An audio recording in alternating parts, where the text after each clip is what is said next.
Real Talk with Real Deal podcast. I've got my friend and pro XC racer, Josh MERRITT. Josh, I would ask you how you doing, but I've been hanging out with you. I know exactly how you're doing. Oh, we're doing good, aren't we? Yes, sir. Y'all, Josh stayed at the house last night, and we just showed him around Athens. We took him to Athens, showed him the Sanford Stadium on the hallowed grounds. We took him to Chuck's Fish House.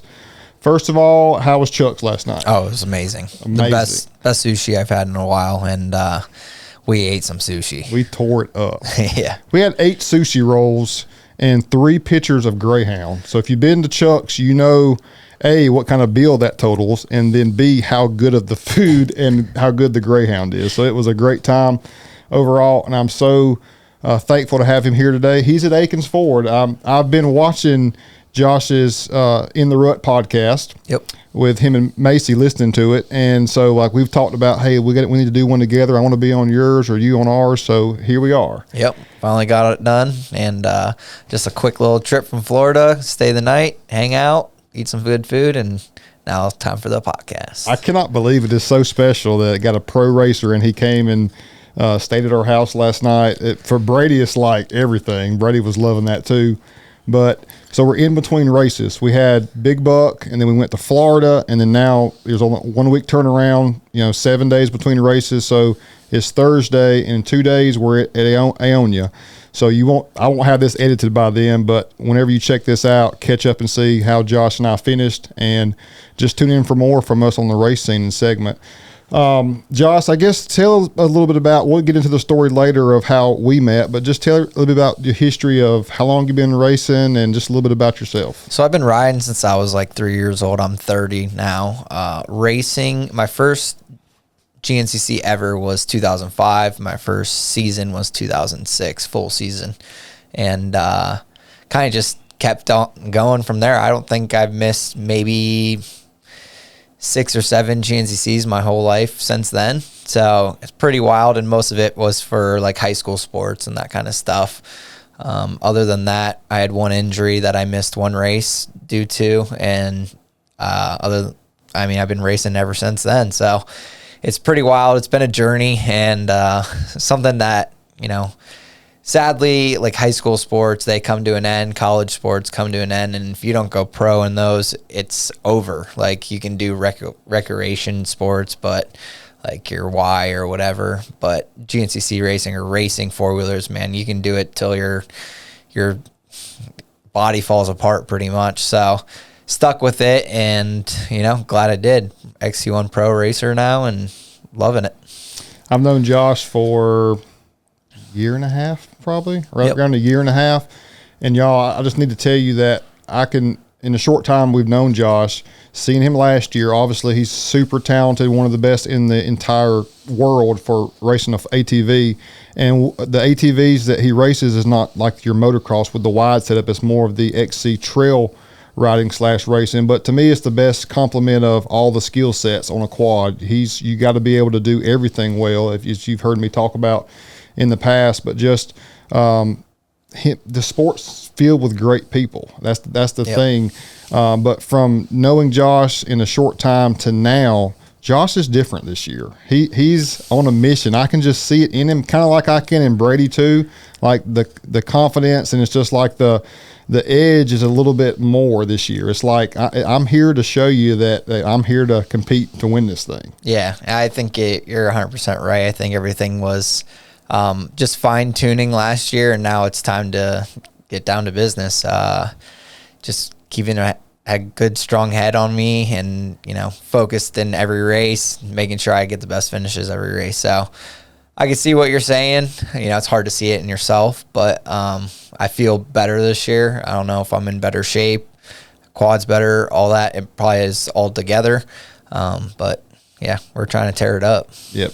If you got in anything, if you have that right mindset and thought process, along with everything else being a little bit more dialed in, then that's just the perfect recipe to really go after it. Yeah, definitely. Huge.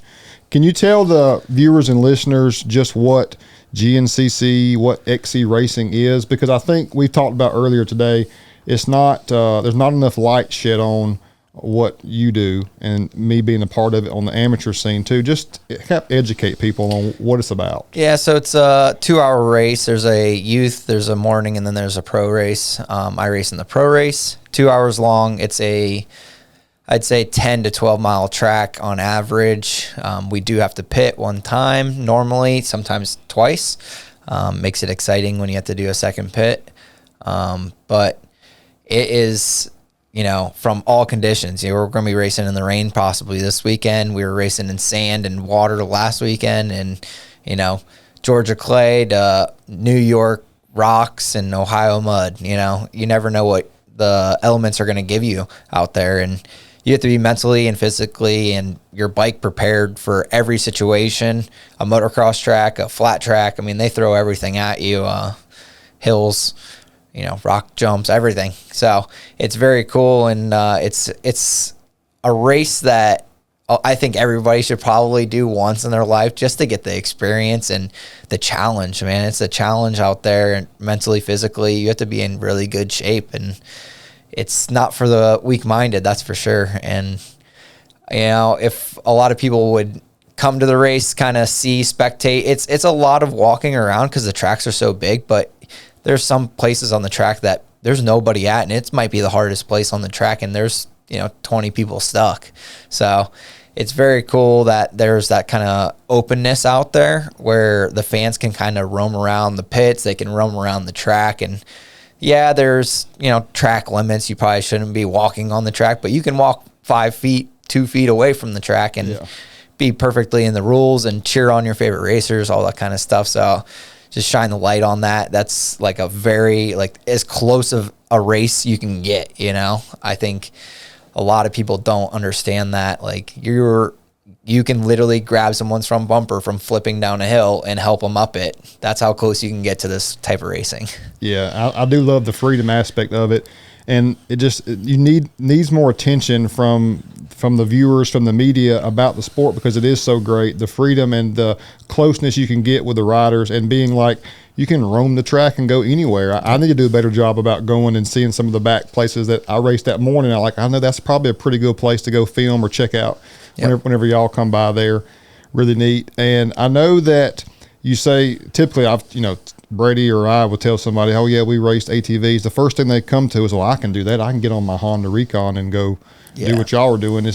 You just need to come see it and experience it, and then you'll get that appreciation of these guys are crazy. These guys are hardcore. And I've even heard some motocross dirt bike guys, supercross guys that have came to the race finally. They're like, this is tougher than what we do. I mean, they're going for, 20, 30 minutes and on a very predictable track, besides the ruts changing or conditions changing, to just the thing I've been working on most is just, I guess, my coordination, just making sure when I'm flying by these trees and these obstacles that I'm on point as far as my awareness, because it's always changing, always different. And as you mentioned, people can actually come there and help you get stuck or unstuck. I had that happen at Florida. I was stuck, and a spectator, actually a Husqvarna factory guy, that's of all people. He was in his gear. He got off his e-bike and actually assisted me. And I was on mile marker 11. So so you were out there. I was out there, and I was getting pretty hopeless. But I know you were a really great soccer player as well growing up. Can you speak on a little bit about just how, because Brady's dealing with the same thing, how tough that was balance-wise to make that decision between pursuing soccer versus going the racing route, and then just ultimately you made the right decision? Yeah, so I played soccer most of my elementary school, middle school, and then I got into club soccer since I was getting really good at the sport. I did club in the winter time, so it wasn't during races. And then obviously just in high school soccer, I was a varsity all 4 years. I didn't start my first year, but ended up starting at the end of the year, which was nice. And then obviously started my sophomore, junior, and senior year. And it's crazy. We were scoring so many points and whatnot that we had more points than our football team did at the end of the year. It was wild. Our football team was not good, but our soccer team was really, really good. So it was one of those things that, the coaches run up the score. So he proves a point. our coach loved that. That was his philosophy. He said, no mercy, man. Just go out there. We will score as many points. And then we would just juggle. At that point, we would juggle positions. I would be in a goalie spot, and I'm a center midfield. I would just play goalie for the fun of it. And like our goalies would be, on offense. It was the funnest thing ever. But just kind of, it was a good, spot where soccer was. It was at the end of the year of the racing season. So at the end of the year of the racing season, the races are kind of spread out a little bit more. So it was easier to not miss a game or a race over it. But always our championships were always on Ironman. So our regional, or I don't know what it was called, but our regional championship for soccer was always on Ironman. So I missed Ironman, I think 3 times.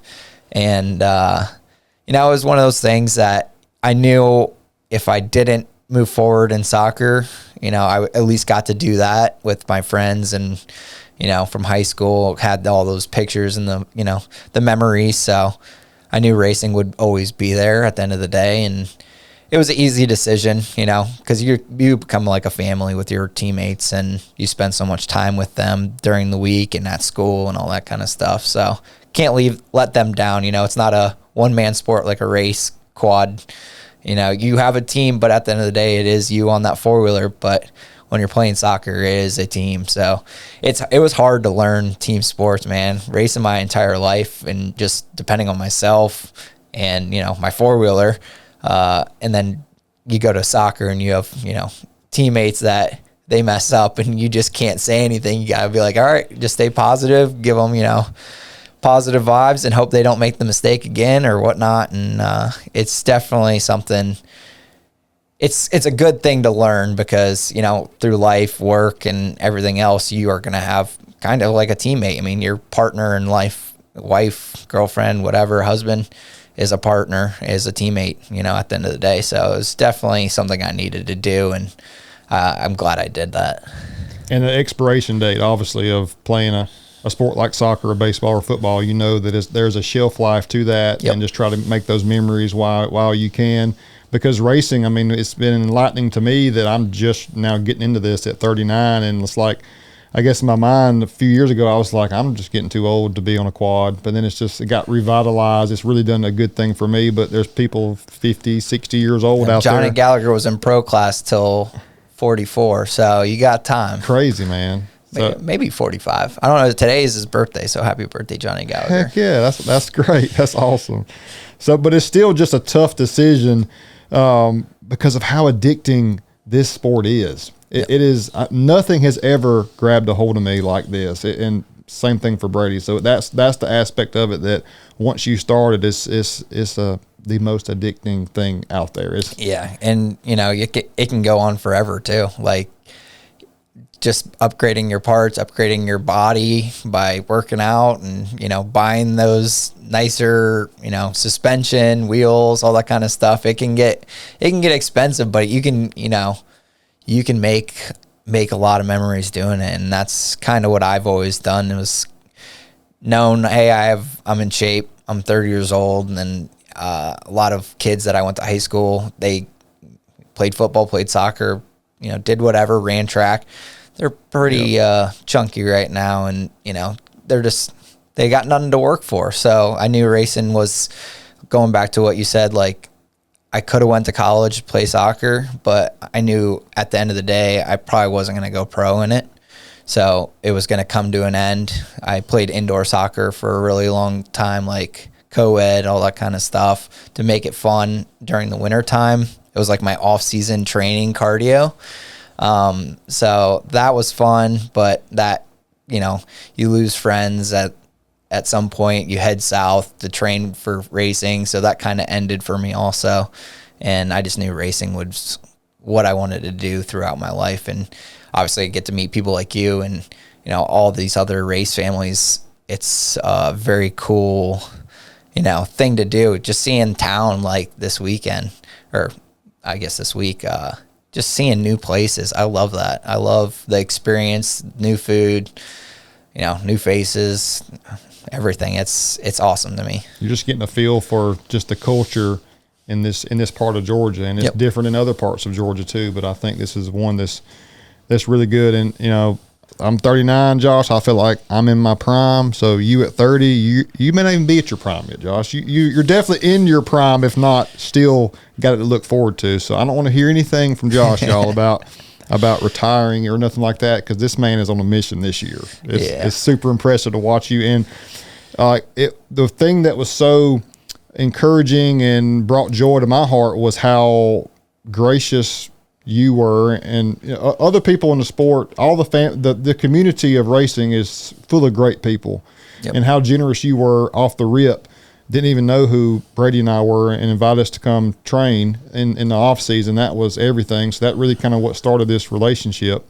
And just your generosities kind of, helped pull us into the sport even more, and just seeing how helpful other people are willing to be for us. And speaking of helpful in quads, I don't want to hear anything from any baseball parent that complains about buying a $400 baseball bat. Oh yeah, because you just gotta write the check when you're upgrading these quads and just not look at it. You just got to know that this has to be done, and we're going to do it until you can get to Josh's level or whatnot. But guy, it is quite pricey to get these things the way they should be. But yeah, I always said if I had a kid, I don't know if he'll be racing. I'll give him, whatever soccer cleats he wants, football cleats. I don't care what sport he plays. I'm sure I'll give him the best of the best, because I know if I was racing, it'd be way more expensive. Yeah, well, he might end up racing. We'll have to ask Macy about that too, though. So his great girlfriend Macy, she's a racer too. Speak about her a little bit about. Yeah, so she raced ATV motocross as a kid, and pretty much all the way up to college she raced. And then once she went to college, it was like either go to college or you race. So she went to college, became an engineer, and is pursuing her career right now as an engineer. So she's being, the smart, successful young woman she is, and I'm glad, I'm with her, and it's been great. We've been together for 3 years, and hopefully forever. Yep, and seen her on the track still, though. Seen her race. So, since she graduated, we got her a four-wheeler, and she went out and raced a couple of the GNCCs, first ever GNCCs ever.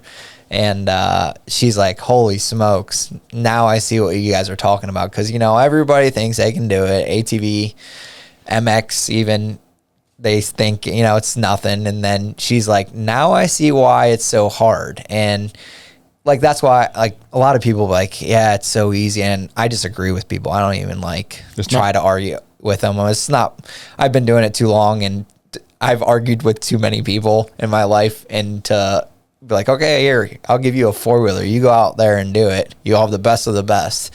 And then they come up with every excuse to not show up. So that's the funny part. But Macy got firsthand experience. She loved it. And she's like, this is so much more fun.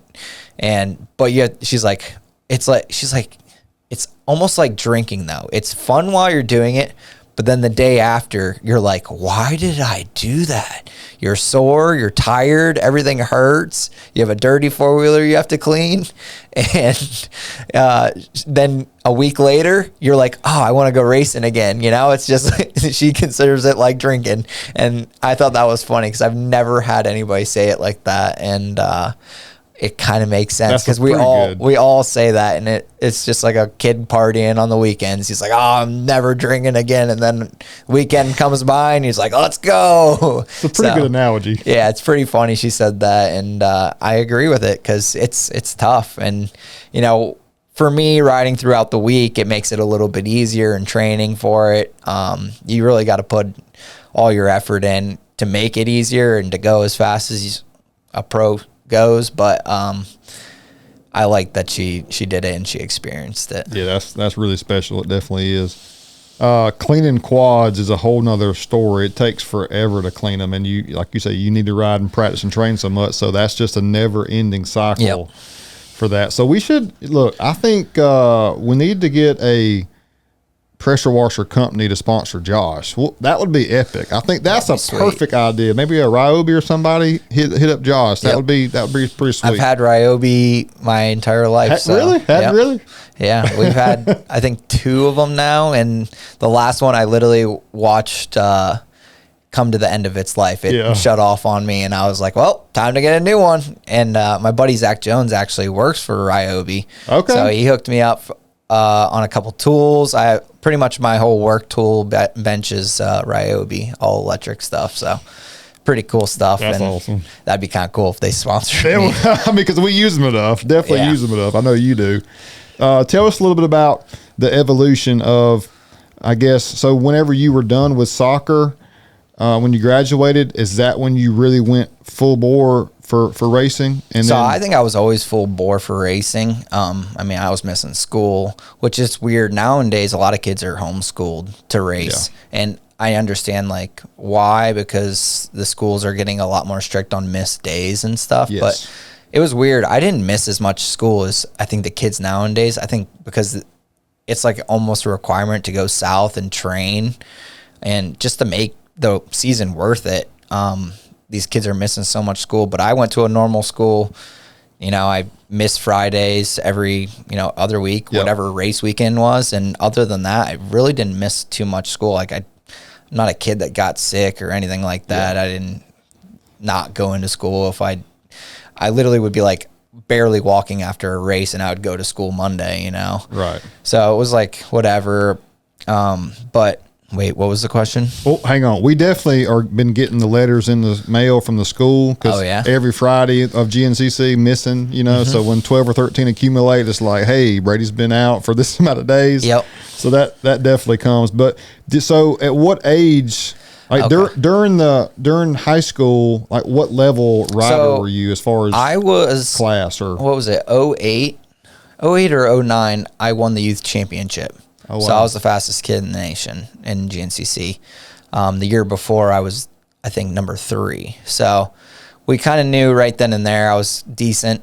And then I had some struggling years after like high school. You turn, 16. I think I was 18 when I graduated, because I was old for my grade.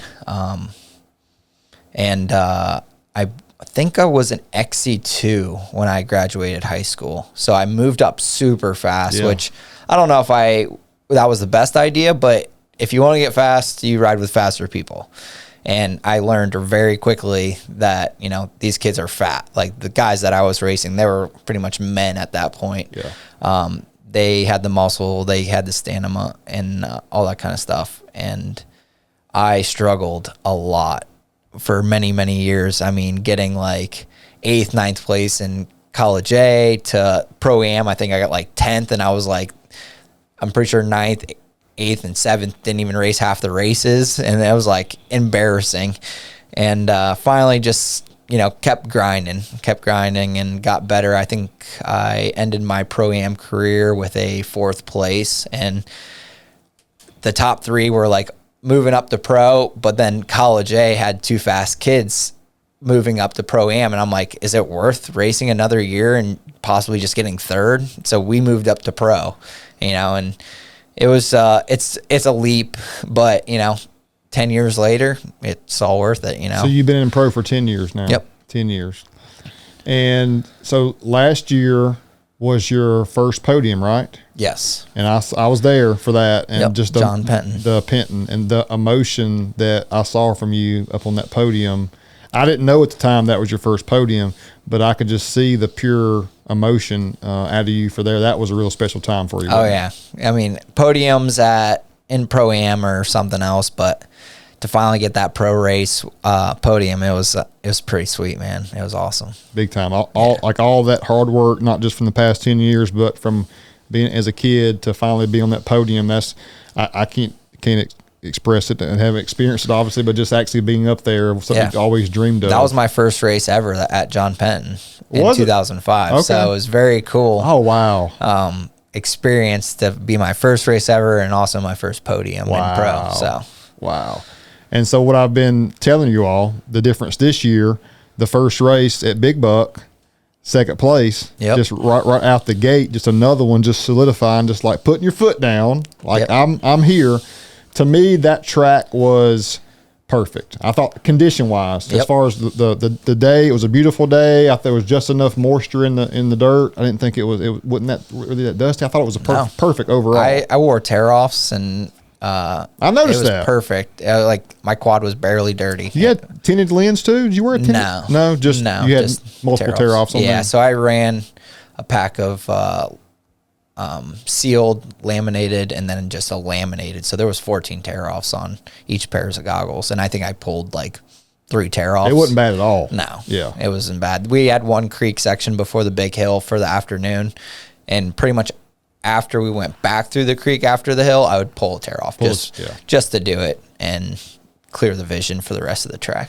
So the Big Buck Hill, like he's talking about, that's definitely a spectator's place where sometimes they can help you. They can help you from rolling down the hill or get you I've back rolled over. down that hill plenty of times in my life. Oh yeah. Have you? Yep. And it was very embarrassing, but hey, the best, make mistakes sometimes. And sadly I was just didn't make it one year, and I think I tried it again right after that and didn't make it again. Like it was. Is it just that little kicker that's most of the way up there? It was just so wet that year that it was just ice, and my tires weren't set up. Right. My whole setup was off, but it gets a lot of people every year, man. It's tough, and it scares some people. It does. Yes, I mean I've been at the very base of that looking up, and it's an intimidation factor like no other. But if you're one of the baddest in the world, you just got to hit it. You just got to go. Do it. You got to go. Yeah, looking at it on foot, then looking at it on my four-wheeler. Like if I was at the bottom of the hill on my four-wheeler, I'd be like, okay. But on foot, I'm like, holy smokes. Yes. It's just crazy what kind of mindset you get by putting a helmet on and, strapping yourself to a four-wheeler. It's just like, okay, I could probably do that. Yeah, there's no doubt. But like looking at it on foot and you're like, man, I can't even walk up that thing. Crazy. Something else. Crazy.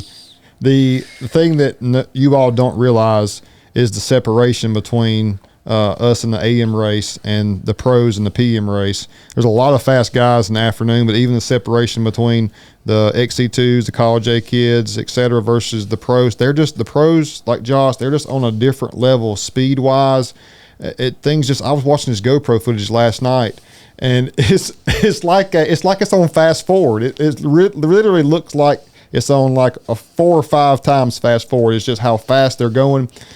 So from the athleticism and coordination and skill set to just the reaction time is really impressive. So you truly do not realize unless you actually go there and see what kind of speed they're carrying, and doing that for the whole 2 hours. That's the biggest thing that I've had to learn how to just get better physically to where I could handle the race. And once I could handle the race, and then it's like, now we got to get faster. Yep. We can handle the race. Now we got to get faster for the race. So it's an evolution. And then I'm sure Josh deals with the same thing of just getting faster, So it's a never ending sport of improvement. And like you said it last night, just improving every aspect of your system, the quad, yourself, your mind, your nutrition, all that. It's really good. And it's really helped me kind of revitalize myself at my age to where I now have something to have purpose in and strive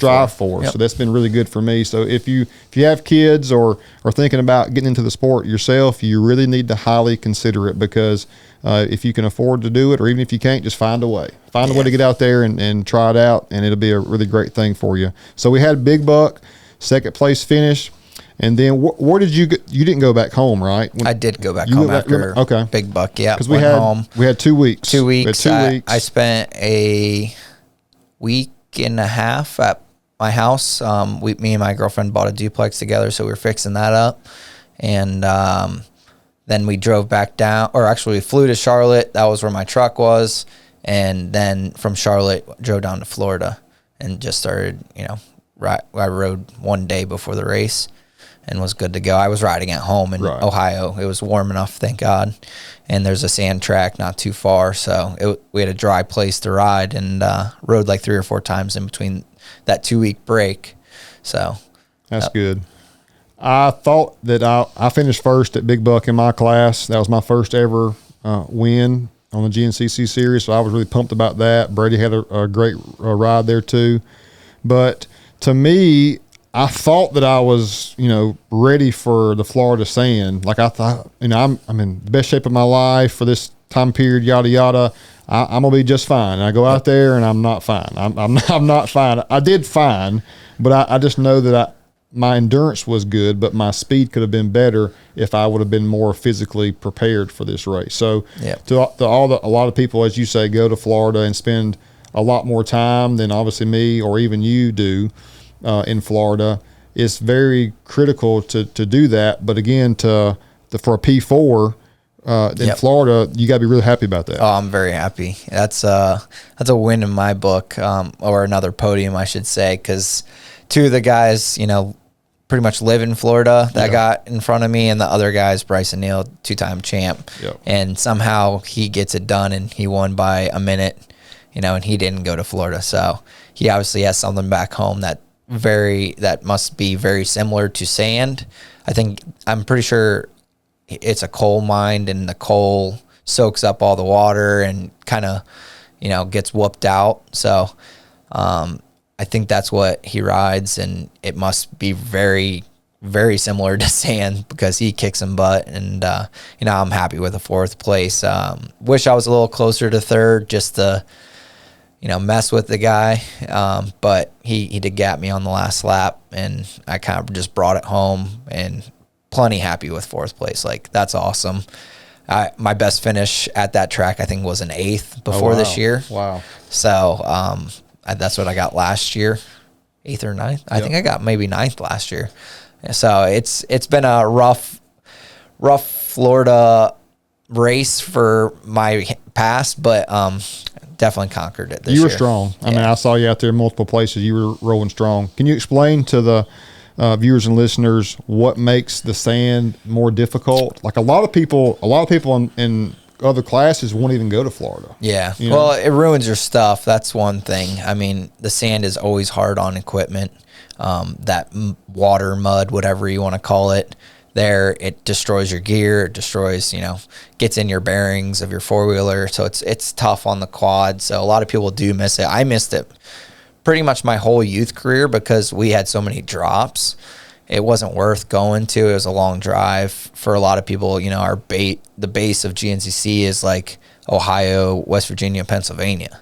So for a lot of people, that's a 15, 16-hour trip. So just to miss that one and then have a week off to come to Georgia, you come to Georgia. Normally, Florida was round 1 back in the day. So now it's kind of different the last few years.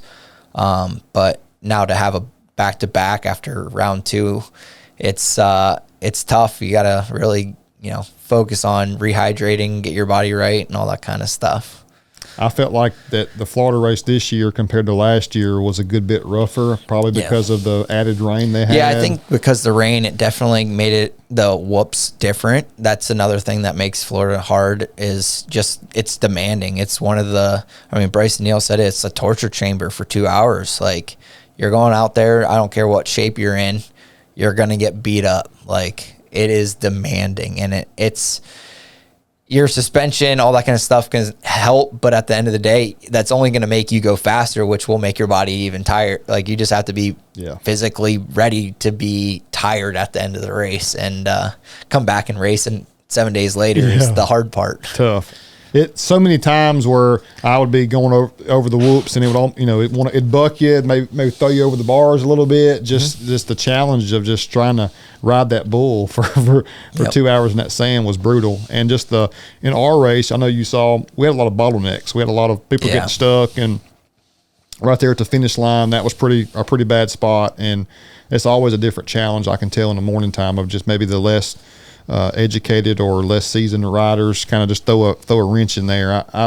It's kind of getting frustrating to me sometimes. I know it is Brady too, of just the lap traffic, and then just dealing with the bottleneck situation of you're running so strong, and then you may have someone hold you up or kind of and that's always going to happen in the morning race, just from new racers coming in and making first race mistakes. I mean, it's still the beginning of the year. That could have been a lot of people's first race of the year. And then just having lappers, I mean, they're just not used to being lapped yet, and getting in the way, getting stuck, and causing bottlenecks. It's all that's why I tell people kind of to move up as fast as they can, because that kind of stuff doesn't happen as much in the afternoon race, or even the farther up you go in the morning race. Like obviously, like the 4x4s and the women's and the 250s start first, but it's because they won't start a bottleneck. That's right. Out front, or you hope they don't. Maybe some of them might, but you got to stay away from them. You got to look ahead, and hopefully you can do something about it. Florida is tough because you kind of can't get off the main line in a lot of the sections. So if there was somebody stuck, you kind of had to wait, exactly, or help them. And that's the last thing you want to do is get off your four-wheeler, because they ain't going to come back and help you. No. So there was several guys that raced in my class last year that went to the afternoon. I talked to them, just asking them how they liking it so far. And they say obviously they're racing with faster guys, so it's been a good thing for them. It's kind of helped made them faster as well, as you talked about. But they also said they will. I said we will never go back, Neal. We'll never go back to the morning, just because of the courtesy and how much better the whole scenario is in the afternoon, of people respecting and riding hard, and just you're around more seasoned people. Yeah, you're going to be safer riding against better people, 100%. And they know what they're doing. They're not going to come in and clean you out in the first corner, possibly. Oh man, yeah.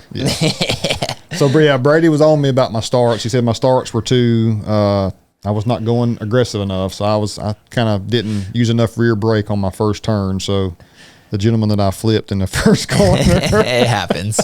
It happens. But yeah, I'm trying to win this year. I want to win this year. That's good. I want to win, man. Hey, I hit probably 3 different people by the first 150 yards into my race. So yeah, stuff happens. Like it's racing. I think everybody knows that. So I want to win, and then maybe just at my leisure race some afternoon races, and focus on being there with him, or helping Brady more. So I want to win, get that under my belt, and then I don't have any kind of pressure on me, and then just kind of see what happens from there. Definitely. But I'm truly loving it. I think Brady wants me to not race at all and just help him, but I can't get away from it myself. I know I'm getting older and stuff, but it's rejuvenizing. I'd say do it as long as you can, because at the end of the day, Brady will enjoy the time of you racing.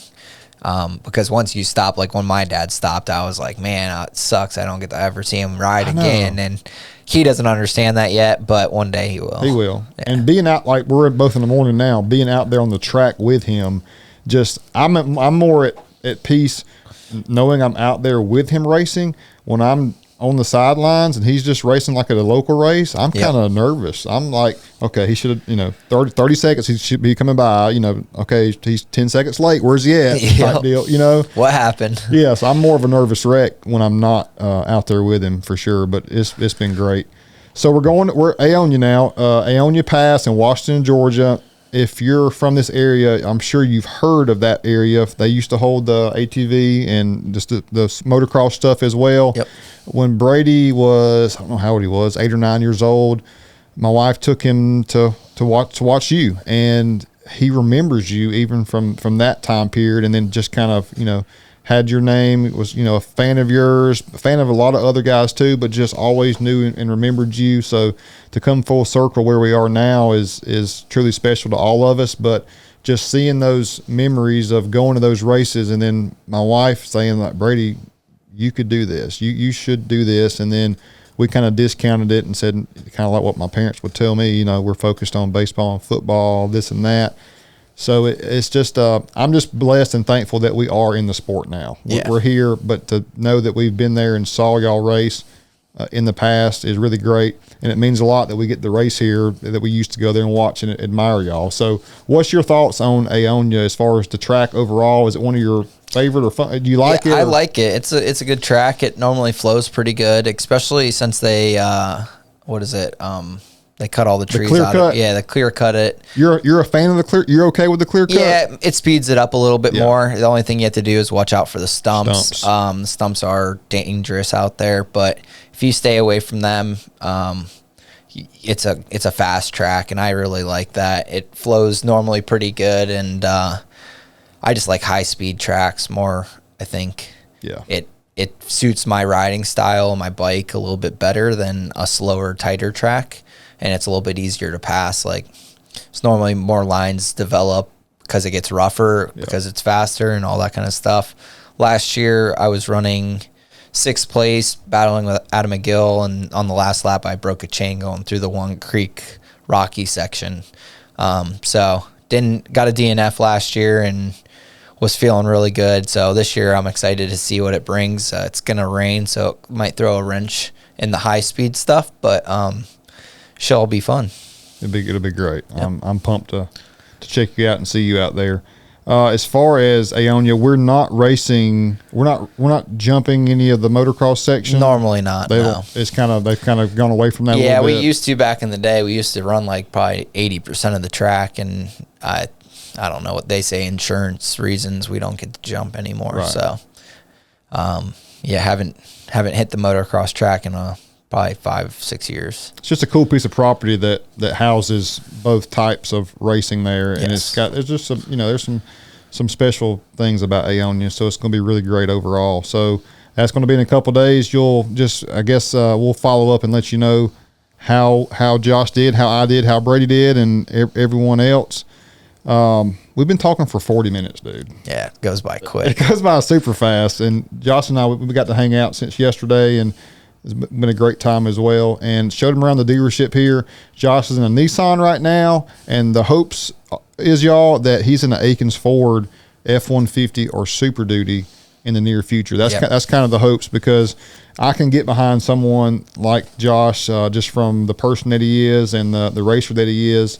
It's just, I think it makes sense for us to be able to do some collaborations with him from the Wild Willies side, from the Akins side, just to be able to showcase and maybe bring some more light to this sport with a good, a student and athlete, as far as just being a good representation for the sport and us here too. So look forward for more of that, y'all. Josh, this afternoon, he's got to go back to my house to get his quad and then head to the track this afternoon. And tomorrow I'll be headed there, ride the track and get it on, and we'll be racing. And then we're off for 2 weeks and we go back to Coker. Camp Coker. So the season's in full swing. Yeah, it's gonna start going by quick now. It clips by. Yep. First 3 are almost done, and you're like, whoa, season's almost halfway done, like quarter of the way done. Like, you get Camp Coker and then that Tennessee round in, and you're almost halfway through the season. Then like summer break takes forever because you want to get back racing and all that kind of stuff. So we got some racing to do. Got some racing to do. I love being right there with you, buddy. Is there a track that you wish that they would bring back on the schedule? Is there one that comes to mind, or are you pretty? I really liked Powerline Park, and they brought it back this year. So that's going to be a good one to. Hopefully it's still a good piece of property. I don't know. It's been a lot of years since we've raced a GNCC there. I know there's a lot of local races that go on there, but I'll probably hit one up this year before the GNCC, because I know there's one in A-Works. And so I always liked that place. I don't know, really. I don't know how this Tennessee round, this new round will be. It's kind of far away. I don't know, everything I love Southern rounds. So if there was a second big buck again. I love Big Buck. Gosh, that's one of my favorite places, man. Good piece of property, and obviously I did really good there, so I would want to race there twice, but this year we're only racing there once. But other than that, I think they're all just pretty solid, and take it as it comes. It's going to be a good year. If there's any advice, one piece of advice you could give to a upcoming boy or girl that's wanting to get into the sport, whether it be on a dirt bike, but most specifically, I guess, a ATV, what would be one thing you would tell them as far as? It's kind of like I would say like an original saying, but like just the never give up saying, because quitting is addicting, and if you quit a race, it's gonna only hurt you, because everybody else on that track is finishing. If they finish, they got more experience than you. So you might suck one day, but if you finished, you know what you did wrong, you know how to fix it. Just do it the next race, and if it happens again, it happens again. But you'll learn every single race. You'll learn every single round.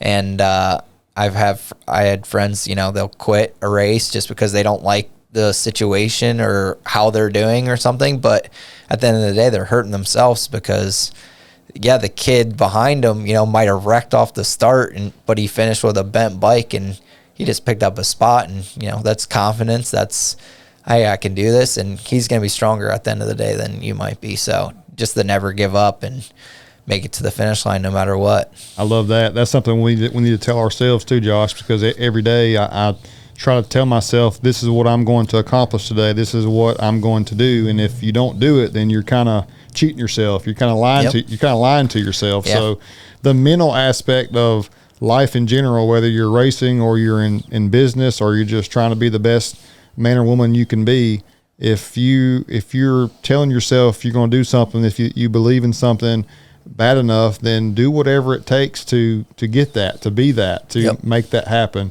And that's a great way to end it, I think. That's a great little quote there from Josh MERRITT. And Josh is here at Akins Ford, y'all. He's in Winder, Georgia, just hanging out with us. But it's been a great time, Josh. I really appreciate you, buddy. Yep, no problem. Thank you. See y'all later. Thanks.